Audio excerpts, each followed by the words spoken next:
नमस्कार, डेली 24 भारत देख रहे हैं आप। आपके साथ मैं हूं स्पीड इलेक्शन।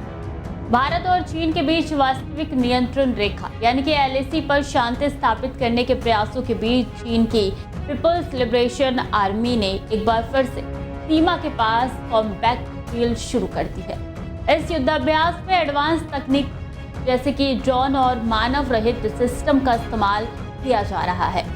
चीन का ये कदम ऐसे समय में आया है जब दोनों देशों के बीच गश्ती बहाल करने के लिए एक समझौता हुआ था। भारत और चीन के बीच 21 अक्टूबर 2024 को एक एग्रीमेंट हुआ था, जिसके तहत देवसांग और डेमचौक जैसे संवेदनशील इलाकों में गश्ती फिर से शुरू करने पर सहमति बनी थी।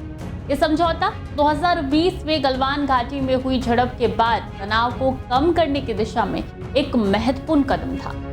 इस एग्रीमेंट के बावजूद सीमा पर दोनों पक्षों के बीच अनिश्चितता बनी हुई और बड़ी संख्या में सैनिकों की तैनाती थी। चीन की ये ड्रिल महज एक नियमित प्रशिक्षण नहीं है, बल्कि ये स्ट्रेटेजी तरीके से की जा रही है।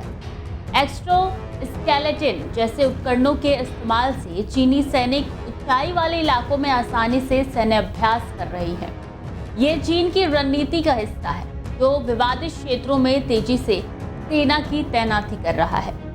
भारतीय सेना भी शीतकालीन युद्धाभ्यास कर रही है और अपने बुनियादी ढांचे को उन्नत कर रही है। चीन के किसी भी संभावित हमले का मुकाबला करने के लिए सर्विलांस सिस्टम को मजबूत किया जा रहा है।